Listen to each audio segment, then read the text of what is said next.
Hey, Algebra 2. So this is our answer key from last time. We didn't start until here. So like this basically is the rest of it. So 18 through 50, or 18, 19, and then 51 through 53. And then this was that review homework that I wanted you guys to do. So practicing that factoring stuff again. So hopefully that went okay.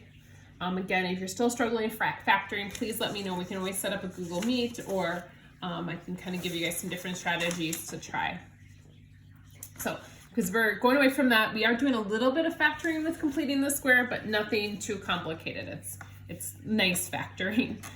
So we're going to start our section 6.3 notes.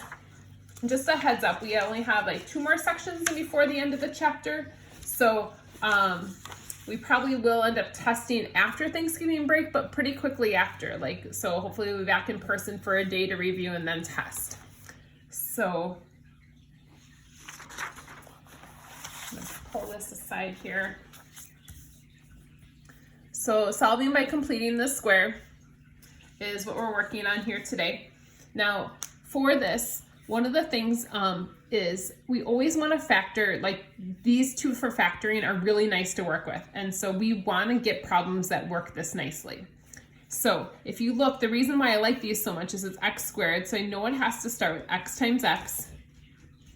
And I want to multiply to get 9, but add to get 6.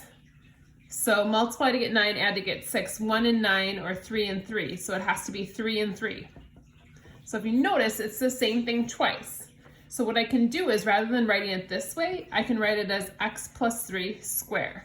So this completing the square, this is what we want today. We want our problems to look like this.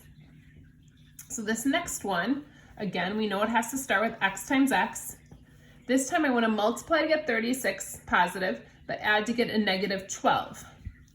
So it's negative 1 and negative 36, negative 2 and negative 18, negative 3 and negative 12, negative 4 and negative 9, lots of them, negative 6 and negative 6, and there it is. That's what's going to give me a negative 12. And again, it's the same thing twice, so x minus 6, the quantity squared. So again, we want these to be perfect squares when we factor them. So we like them like this, and this is what we're going for today. So they will always be the same number twice for factoring. So that's not a coincidence, as long as we do this correctly. So completing the square. So the first step is we basically want to find a number that works to make this complete the square. So I'll show you guys an example. Actually, I'll use the one down here so I'll pull it up here. X squared plus 24x plus c. So you could do it down here or up here, whatever. So I want to find a c value that makes this really nice to work with. I basically want to find the c value that makes this a perfect square. So how I'm going to find that is I'm going to use my b values to find my c. So we're going to do b divided by 2 squared. So the b value is going to get divided by 2, and then we're going to square it.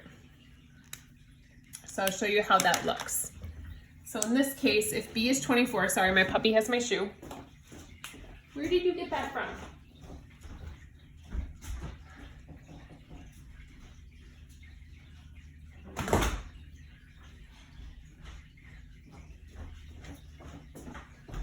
Sorry. So our b value is 24. I'm going to divide that by 2 and square it. So 24 divided by 2 is 12, and then we're going to square that. So this is going to be the c value I'm going to use. So this is going to be my new c that's a perfect square. So I'm going to write that.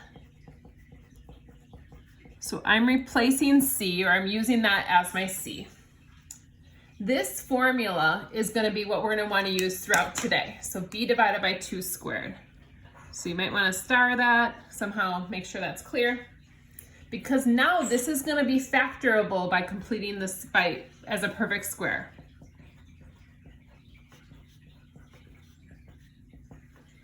So we're going to factor this.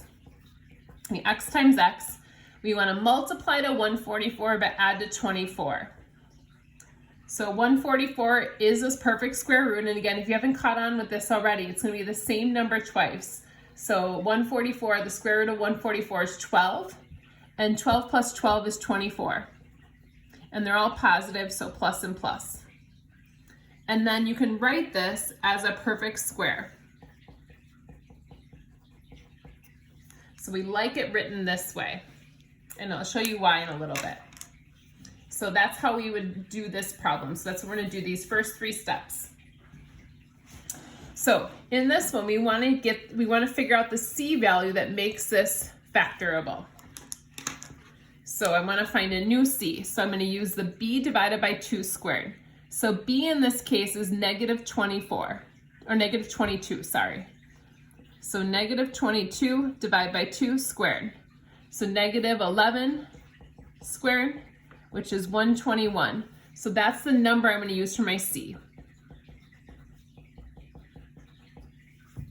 So replace C with that new 121. Now this should be factorable. Now square root of 121 is 11, but in order to get the negative here, I'm going to use 2 negatives. Negative and negative 11 will give me a negative 22. So now I factored it. And if you haven't caught on already, this negative 11 shows up here.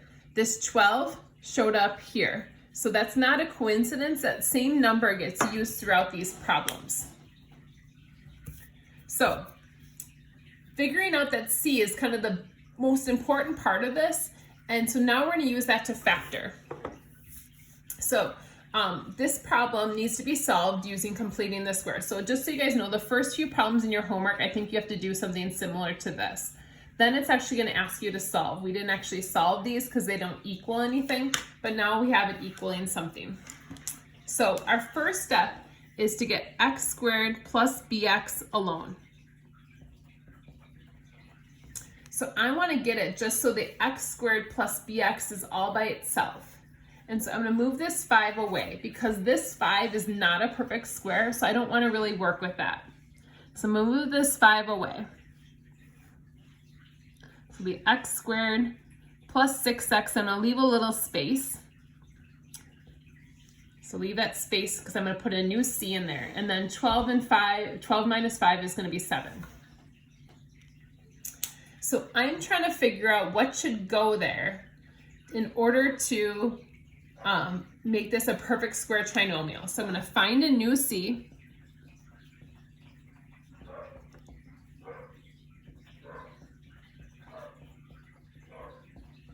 Using that b divided by 2 squared. So that b divided by 2 squared formula that we had up on the top up here, we're going to use that. So my b in this case is 6. So 6 divided by 2 squared. So 3 squared, which is 9. That's going to be my new c. I'm going to add that c to each side. Because if I add 9 over here, I have to balance it. So I have to also add a 9 on this side.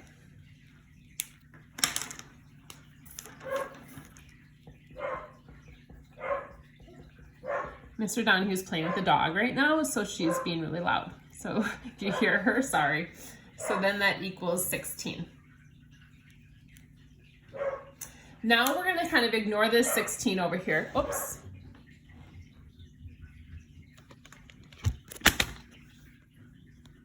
Sorry, it just told me I had low battery, so I don't know if you guys saw that, but my screen went away. Okay.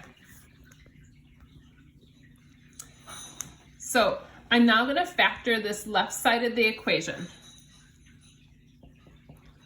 And when I factor it, I want it to be that quantity squared. So I'm going to factor over here. So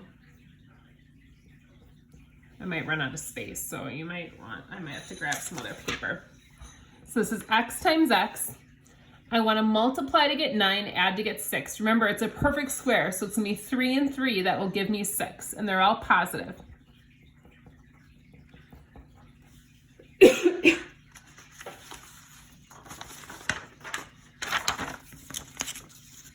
So now I'm going to factor this as x plus 3, the quantity squared, equals 16. Now our step 4 is now we're going to solve this using square roots like we did last class.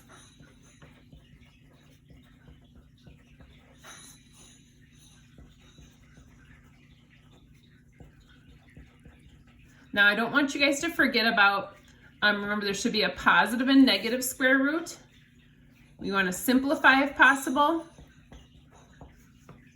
And then remember that the square root of -1 equals I, so don't forget about the I value. We're going to finish up this problem and then I'm going to stop the video because my dog is ringing the doorbell to go out. So we're going to take a square root of each side. So the square root of x plus 3 squared is going to be x plus 3. The square root of 16, remember, positive and negative. Square root of 16 is positive and -4.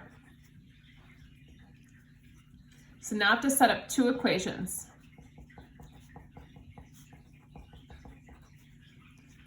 I'll move these over and solve. So I find out x is 1